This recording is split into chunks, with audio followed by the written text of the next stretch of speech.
Bueno, ante todo, pues le doy las gracias a la doctora Isis Pití por la invitación a esta jornada del Hospital Irma Sanetatos. Y vamos a tocar un tema que es la obesidad pediátrica en época de pandemia. Primero, pues vamos a hablar acerca de algunas generalidades, algo acerca de obesidad y COVID, COVID en edades pediátricas, las consecuencias del confinamiento y cuáles son las recomendaciones de manejo para estos pacientes en esta época de pandemia. Solo pues como recorderis, 52% de la población en edad adulta, mayores de 18 años, tienen problemas de sobrepeso y obesidad. Por otro lado, pues 41 millones de niños menores de 5 años tienen problemas de sobrepeso y obesidad.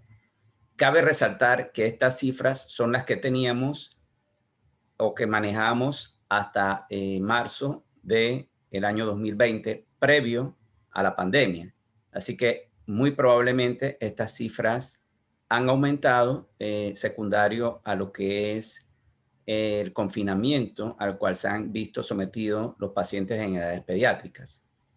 Quizás lo más importante de recordar que la obesidad per se eh, tiene sus complicaciones y estas son las enfermedades crónicas no transmisibles que a largo plazo son las causas principales de mortalidad a nivel mundial. Entonces, como ya sabemos, pues la obesidad es una enfermedad, es una epidemia dictaminada así por la Organización Mundial de la Salud y es un problema serio de salud pública en el cual se ven involucrados distintos aspectos como lo son biológicos, psicológicos, sociales, culturales y económicos. No tiene clases sociales, es decir, afecta tanto a las altas clases sociales como a las bajas clases sociales. Se observa el hecho de que, por ejemplo, en los países en los cuales no están desarrollados económicamente, las clases más afectadas son aquellas dentro de las cuales pues tienen mayor ingreso familiar. Por otro lado, en los países industrializados, los niños que pertenecen a los estratos socioeconómicos más bajos son los que se ven más afectados. También he traído esta diapositiva porque pues este problema o este fenómeno de la pandemia y con todas sus consecuencias, obviamente no solamente ha afectado el aspecto nutricional del menor en cuanto a sobrepeso y obesidad, también ha afectado a los niños en cuanto a el problema de bajo peso y desnutrición. Entonces, solamente quiero recalcar que 52 millones de niños menores de 5 años tienen problemas de emaciación, ¿verdad? Pero ya hablamos de que 41 millones tienen problemas de sobrepeso y obesidad. Es decir, hay una doble carga de morbilidad relacionada a problemas nutricionales. Solamente pues esto pues que estoy seguro pues que todos ustedes manejan las definiciones, pero importante pues saber que tanto el sobrepeso y la obesidad eh, lo que representan es un acúmulo, ¿verdad? En el peso corporal secundario a acúmulo de grasa. Para nosotros en edades pediátricas, un buen indicador o índice de medición del problema de sobrepeso y obesidad es el índice de masa corporal, el cual calculamos dividiendo el peso del niño en kilos sobre la talla en metros al cuadrado. Entonces, en condiciones normales, la ingesta calórica debería ser igual al gasto, pero en estos pacientes con problemas de sobrepeso y obesidad, lo que ocurre es que la ingesta calórica es mayor al gasto, con el consiguiente aumento en el acúmulo de grasa. Esto aquí, pues, para mencionar que hay diversos factores involucrados como predisponentes de obesidad, pero a su vez, la obesidad es un factor predisponente de lo que son las enfermedades crónicas no transmisibles. Dentro de estas están las enfermedades cardiovasculares, la diabetes, entre otras, que como ustedes saben son causas principales de mortalidad a nivel mundial. Entonces ya vamos viendo estos factores predisponentes de obesidad, psicológicos, ambientales, para que posteriormente veamos pues que hay una correlación entre la obesidad y la pandemia, ¿verdad? Que ahorita pues en otra diapositiva se los voy a presentar.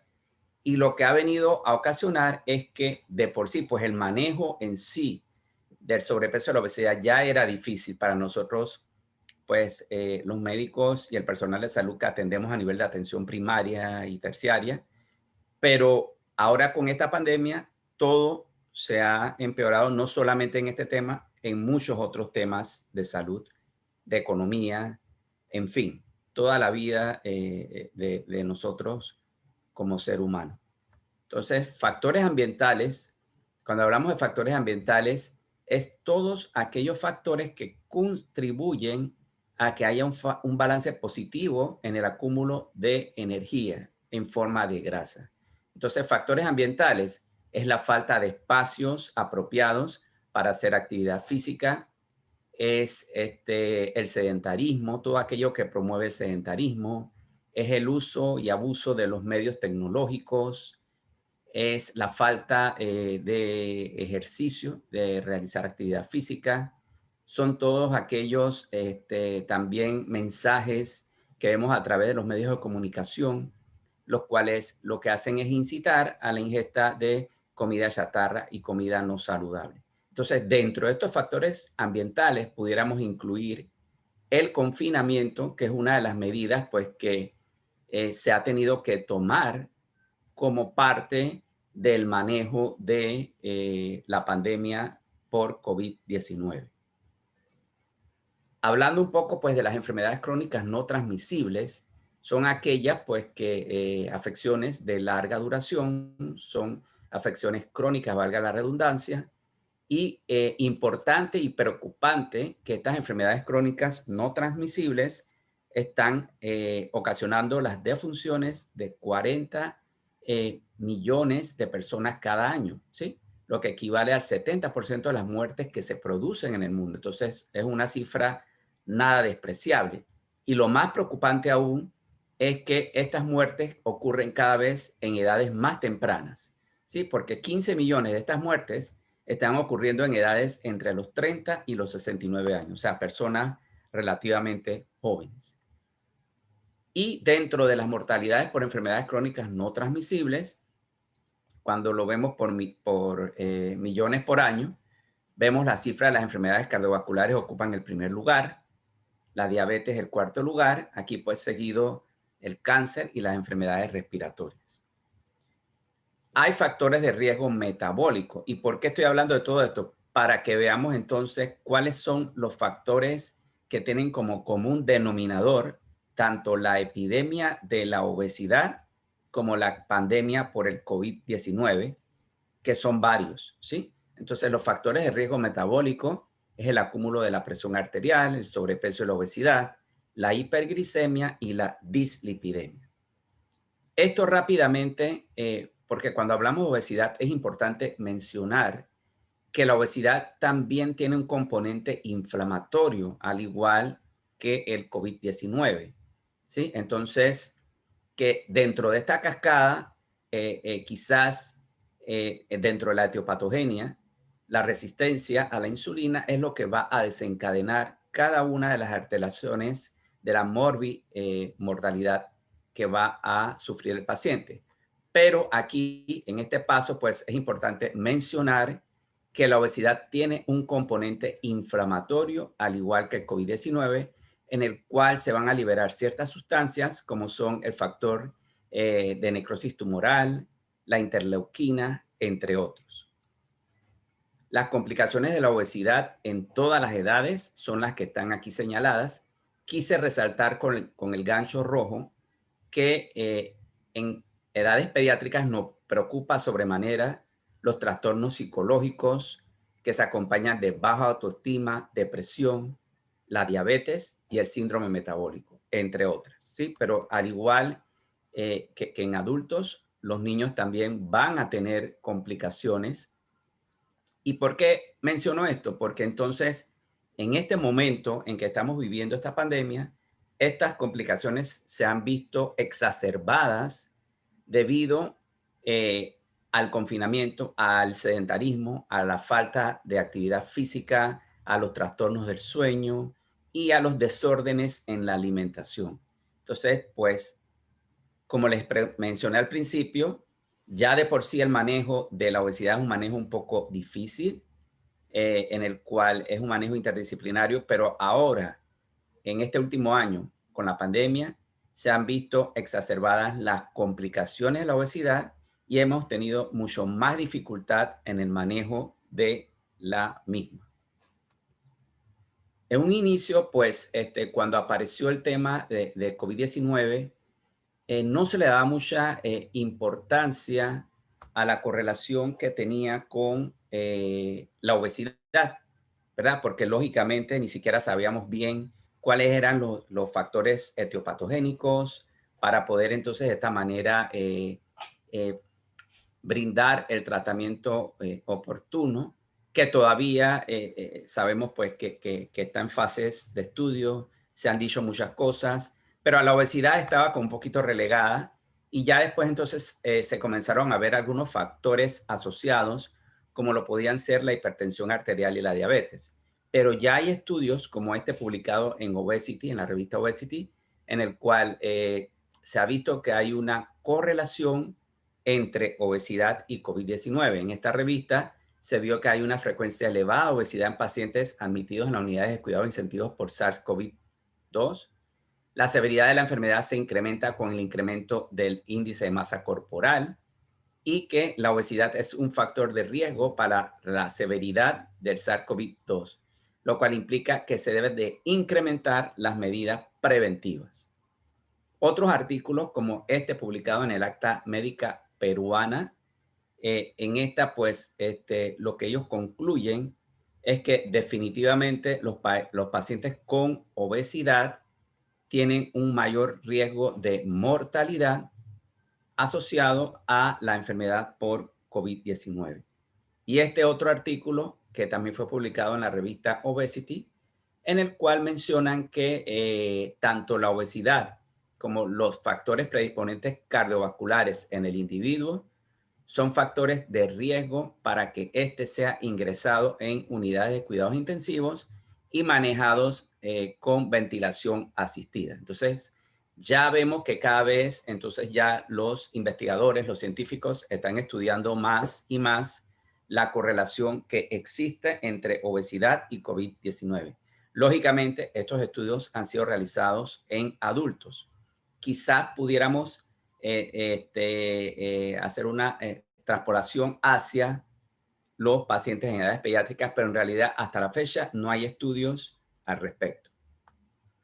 Esto es importante porque entonces, ¿qué es lo que está ocurriendo? Que ha habido una colisión entre la epidemia de la obesidad y la pandemia del COVID-19, ¿verdad?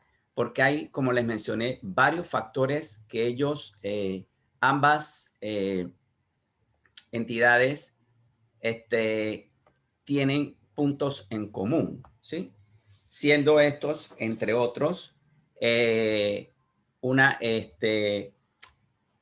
aumento de la inflamación secundaria al estrés, también una disfunción en la respuesta inmune, por eso es importante ahorita cuando mencionemos lo que es el tratamiento, alteraciones en la salud mental, producto de la pandemia ha habido un retraso en la atención de salud a estos pacientes y también ha habido una eh, exacerbación o estos pacientes han desarrollado problemas de sepsis y fallas multiorgánicas más severas que otros pacientes. Entonces, se ha potenciado todos estos efectos adversos producto de esta colisión entre obesidad y pandemia por COVID-19. Cuando ya nos referimos específicamente a el COVID-19 en edades pediátricas, no, afortunadamente no ha habido una afección significativa en los pacientes en edades pediátricas. Lo que sabemos hasta la fecha es que estos pacientes tienen un curso clínico más leve, que menos del 2% de los niños, que los niños representan menos del 2% de las infecciones confirmadas por COVID-19 en Estados Unidos, que hay una tasa de mortalidad baja, que sí hay pacientes en edades pediátricas de riesgo. Estos son los que tienen comorbilidades asociadas, como las cardiopatías congénitas, las enfermedades pulmonares, las enfermedades oncohematológicas, la desnutrición y los problemas renales. Y que algunos niños pueden contraer una enfermedad poco común, pero grave, como es el síndrome inflamatorio multisistémico infantil. Yo traté de, en los principales hospitales de referencia, Hospital del Niño, Hospital de Especialidades Pediátricas, tratar de ver si habían hecho alguna evaluación nutricional de estos pacientes que habían cursado con síndrome inflamatorio multisistémico infantil, pero no, hasta el momento no se había documentado.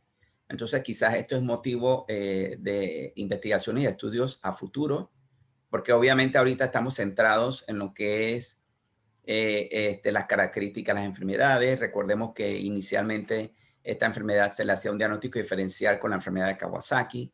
Entonces, ahorita pues se estaba centrado en lo que es el manejo, la evolución, más que en los otros datos epidemiológicos. Pero estoy seguro de que sería interesante hacer un estudio en el cual, por ejemplo, viéramos otros factores, como lo son el estatus nutricional de los pacientes que han estado más severamente afectados o en los pacientes que han tenido mortalidad.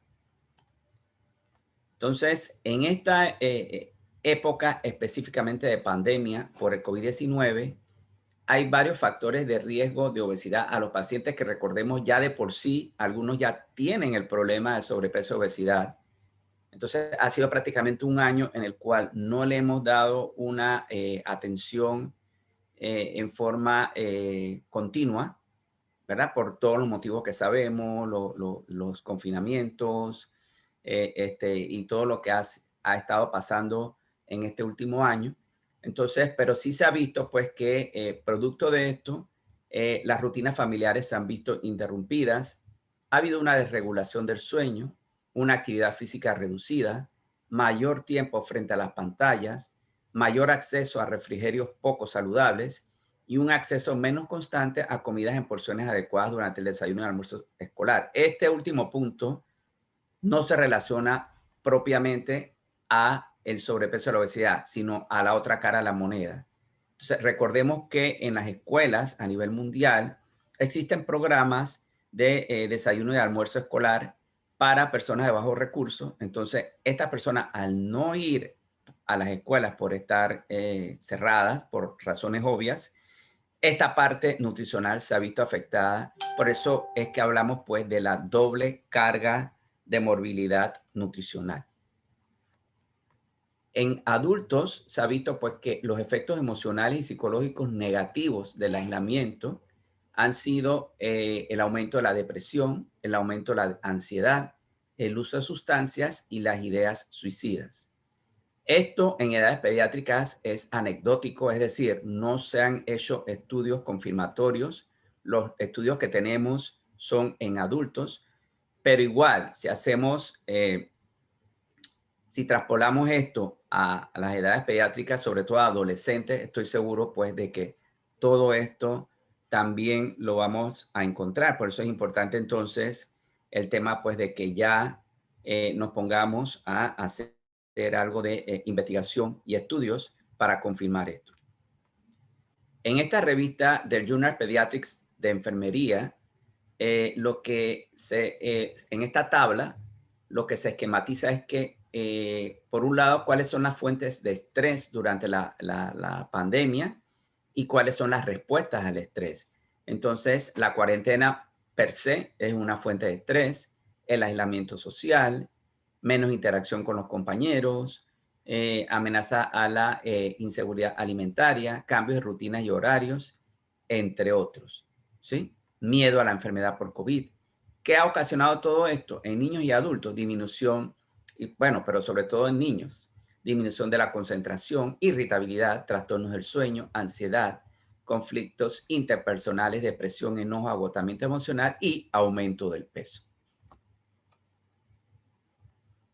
El impacto del cierre de las escuelas por el confinamiento por COVID-19 en niños son varios, ¿verdad? Aparte, pues, de lo que ya se ha visto de que ha habido una afectación en lo que es el desarrollo cognitivo, en el desarrollo psicomotor de los niños más pequeños, ¿verdad? Que necesitan lo que es la socialización. La falta de experiencia familiar para facilitar el aprendizaje. Recordemos que los padres nos convertimos en maestros con esto de la enseñanza virtual. Exacerbación de la inseguridad alimentaria. El niño va a estar sentado frente a pantalla por horas, largas horas, ingiriendo alimentos que a veces no son precisamente los más saludables. Cambio en la actividad física, desafíos del aprendizaje en línea, incluye que no todos las personas pueden tener el acceso a los medios tecnológicos.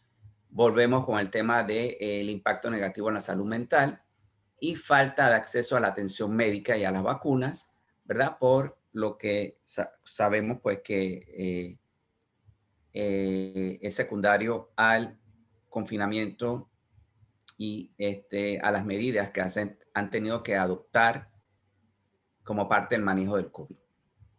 Entonces, ¿a qué nos enfrentamos? Nos enfrentamos a un círculo vicioso cuando vemos las complicaciones por COVID en edades pediátricas, en el cual ya hay un grupo de pacientes, nada despreciable, que tienen problemas de sobrepeso y obesidad, ¿verdad? Que son más propensos a desarrollar enfermedad severa por COVID-19 en una época de pandemia, en la cual como parte de las medidas de bioseguridad está el confinamiento, y el confinamiento en sí, por todo lo que hemos mencionado, contribuye a más obesidad. Entonces, ¿cómo romper este círculo vicioso? Obesidad, pandemia, confinamiento, obesidad. Esa es la pregunta del millón, y entonces en eso es lo que todos nosotros, como personal de salud, pues en mi caso, atención primaria, tenemos que poner nuestro grano de arena para redoblar lo que ya hasta antes de la pandemia habíamos logrado.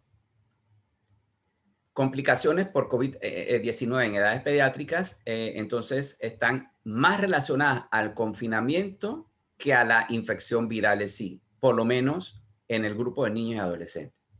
Los niños y adolescentes obesos están luchando en un ambiente desfavorable para mantener estilos de vida saludables. La pandemia de COVID-19, como ya les mencioné, ha exacerbado las causas de la epidemia de la obesidad. Entonces ahora tenemos una doble carga de factores. Por un lado, ya el paciente traía su factor hereditario, genético, todo ese entorno que lo llevó a su problema de sobrepeso y obesidad, pero ahora esta pandemia ha contribuido a que esto se duplique. Entonces, ya hablando pues de estudios, dentro de los pocos estudios en niños, hay uno que realizó la Universidad de Buffalo de Nueva York con una población de 41 niños en la población de Verona, Italia, ¿verdad? Para ver, es un estudio longitudinal para ver cuáles habían hasta el momento sido las secuelas del confinamiento. Y en este grupo de niños se encontró que ellos estaban durmiendo media hora extra por día, agregaron 5 horas por día frente a las pantallas de teléfonos, computadoras y televisión, aumentaron el consumo de carnes rojas, bebidas azucaradas y comida chatarra, la actividad física disminuyó en más de 2 horas por semana y la cantidad de vegetales allí sí permaneció sin cambios. Por otro lado, UNICEF sacó su postura en el cual menciona que el confinamiento y las restricciones al comercio están exacerbando los desafíos a la nutrición infantil y al bienestar mundial, que al menos 370 millones de niños en el mundo perdieron acceso a comidas escolares esenciales a partir del cierre de las escuelas, y en algunos países, tales como Australia, Brasil, Italia, Portugal y Reino Unido, se han hecho algunos pequeños estudios en los cuales, longitudinales, en los cuales se ha visto que se está incrementando el consumo de refrigerios, el consumo de alimentos ultraprocesados, el incremento del sedentarismo y el tiempo frente a las pantallas. Entonces, esta es la pregunta del millón. Nosotros como profesionales de la salud, ¿qué podemos hacer, verdad, ante esta situación? Sabemos que por el momento no depende 100% de nosotros, depende de cómo vaya evolucionando la enfermedad. Sabemos que esta es una enfermedad que se maneja en forma dinámica y asimismo las liberaciones, ¿verdad?, a la movilidad se van dando en la medida en que vayan bajando los casos, en el que vaya mejorando los índices, en que el RT vaya disminuyendo, en que vaya aumentando la vacunación. O sea, una serie de, pero no podemos hacerlo a lo loco. O sea, esto va a ser a mediano, largo plazo. Definitivamente que la piedra angular del manejo es la prevención, en eso estamos completamente de acuerdo. Y todos estos son los eslabones del manejo de la obesidad. Yo les recomiendo, si tienen acceso a que compren por Amazon o si tienen acceso a alguien, pues en librerías de Estados Unidos, este es un manual de la Academia Americana de Pediatría, en el cual es en un lenguaje sencillo y coloquial para los que atendemos pacientes con obesidad, te da todas las pautas del manejo y es bastante práctico. En este manual, ellos como medida preventiva, así para que no nos compliquemos mucho hasta que ya podamos tener finalmente los padres de familia el asesoramiento del nutricionista, está la mnemotecnia 5210. 5 frutas o vegetales al día, 2 horas o menos de pantallas recreacionales. Aquí no estamos mencionando, obviamente, las horas de pantalla asociadas a la educación virtual, sino fuera de eso, las que son por recreación, pantalla, celular, videojuegos, no más de 2 horas al día, 1 hora o más de actividad física diaria y 0 bebidas azucaradas, preferiblemente que se ingiera agua. Entonces, como estrategias nutricionales dentro de esta pandemia tenemos que sacar provecho. Es un tiempo que si bien ha ocasionado estrés, ha habido problemas socioeconómicos, sabemos que muchas personas han perdido el trabajo, etcétera, pero es un tiempo en el cual podemos compartir más con nuestros hijos. Entonces, este compartir lo podemos también proyectar en lo que es la preparación de las comidas. Debemos de involucrar a los niños y adolescentes en la preparación de comida y allí explicarle la importancia de cada uno de los grupos alimentarios.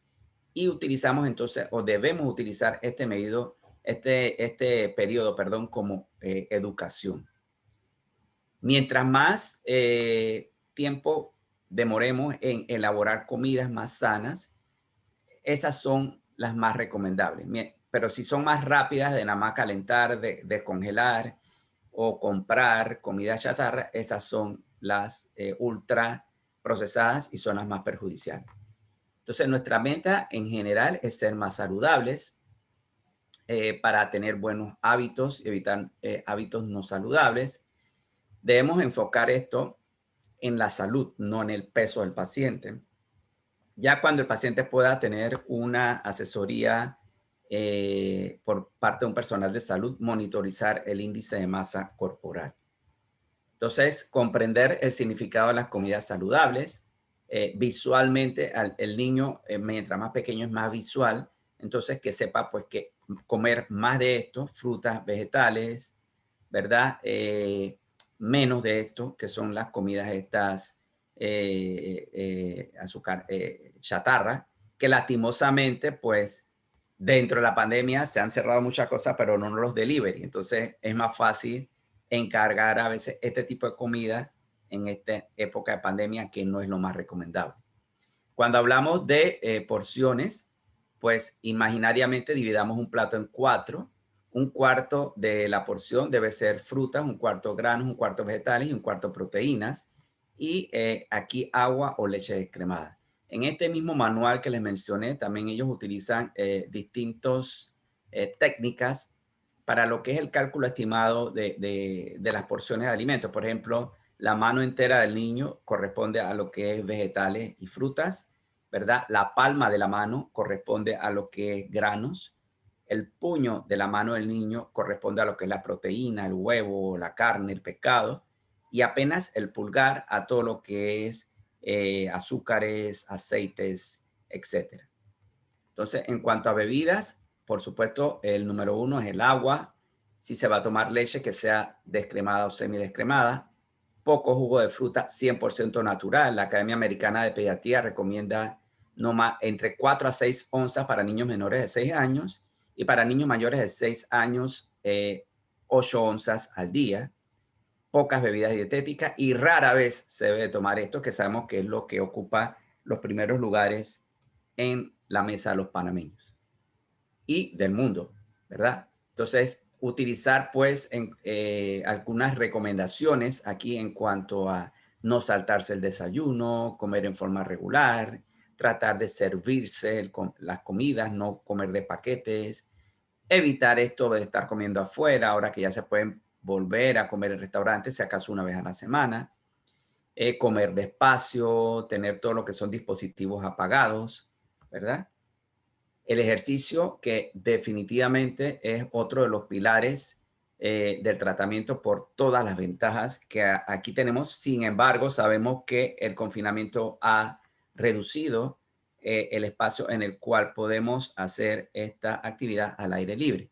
Pero recordemos que no necesariamente tiene que ser un ejercicio estructurado. Actividad física implica solamente el movimiento corporal, ¿verdad? ¿Y por qué? Porque sabemos pues que ya sabemos que el paciente obeso tiene de por sí una afección en cuanto a lo que es su capacidad respiratoria, a su sistema inmunológico. Entonces, esto ayuda a mejorar estos aspectos, su condición física y en general a proporcionarle una actitud más positiva en cuanto a la salud mental. Actividades físicas, las recomendadas en niños de 5 a 17 años son 60 minutos por día. Niños mayores de 18, en las personas mayores de 18 años, perdón, 150 minutos por semana. Una manera objetiva que podemos utilizar para cuantificar, aunque sea los pasos que da el niño por día, no es la intensidad ni el tipo de ejercicio, son los podómetros, que son bastante accesibles y fáciles de utilizar. Y para tener una idea, pues, de en lo que debe estar niños de entre 6 a 11 años, 9.500 a 10.600 pasos por día, y de 12 a 19 años, de 6.700 a 8.800 pasos por día. Esto, la actividad física, entonces tenemos que ser creativos, pero para esto depende de que el padre ponga de su parte y se ponga con el niño, ¿verdad? Este no es un problema de ahora de la pandemia, este es un problema que siempre ha habido cuando viene la época de escuela, la época de lluvia, siempre la excusa es que no se puede hacer ejercicio. Pero si tenemos un poquito la intención de ayudar a nuestros hijos y supervisarlos, y que son medidas realmente baratas: saltar soga, bailar, correr, hula hula, brinca brinca, subir y bajar escalones, las actividades de limpieza en el hogar, lavar el auto, ¿verdad? No hay que comprar los grandes equipos con un palo de escoba, un banquito de esos que se usan en la cocina. Entonces son medidas que podemos hacer intramuros como parte de la actividad física. La televisión, reducirla, o sea, el niño tiene que cumplir con lo que es su educación virtual, pero fuera de eso, recordemos, no más de 2 horas al día de televisión, videojuegos, celulares. No debe de haber televisión en el cuarto del niño, y niños menores de 2 años no deben de ver televisión. Disminución de las horas de sueño y obesidad. Hay una relación inversamente proporcional entre el sueño y la adiposidad. En esta pandemia se ha visto afectación del sueño, sobre todo a adolescentes. Entonces, mientras menos horas de sueño, mayor riesgo de obesidad. Las pantallas, ¿verdad? Es otro de los factores adversos, como ya mencionamos. Un niño promedio debe dormir de 9 a 11 horas en las noches, ¿verdad? Entonces debemos mantener televisores y computadoras fuera de las recámaras. Ya esto lo hemos mencionado. No todo es malo con respecto a los medios tecnológicos. Los medios tecnológicos son nuestros aliados, sobre todo como personales de salud, y no sabemos, vuelvo y repito, cuál va a ser la evolución de esta pandemia. Es un proceso dinámico, así que debemos de considerar el uso de la telemedicina para los que llevamos programas, ¿verdad? Médicos, enfermeras, psicólogos, la telemedicina, para no perder el programa, ¿verdad? Porque yo en lo personal no hemos tenido la atención oportuna del programa de obesidad durante este año. Seguimiento de los pacientes que están en los programas, no solamente de obesidad, en otros programas. Estos medios se pueden utilizar como educación y promoción. Los maestros, hacer mucho énfasis en las clases virtuales de educación física, no solamente como algo burocrático, sino como de verdad dar recomendaciones de calentamiento, ejercicios que el niño pueda hacer en casa. Aquí tenemos en los medios bien utilizados acceso a ejercicios, bailes de zumba, acceso a recetas saludables como espacios como este. La Academia Americana de Pediatría tiene espacios en español, ¿verdad? En el cual le dan recomendaciones a los padres. En síntesis, este problema, pues, es un problema que no sabemos la repercusión de esto. Posteriormente iremos viendo, obviamente, ha ocasionado consecuencias negativas y en la cual no solamente nosotros tenemos que poner de nuestra parte como personal de salud.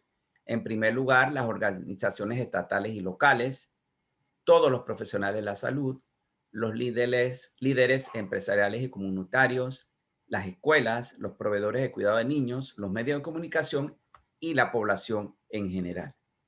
Muchas gracias.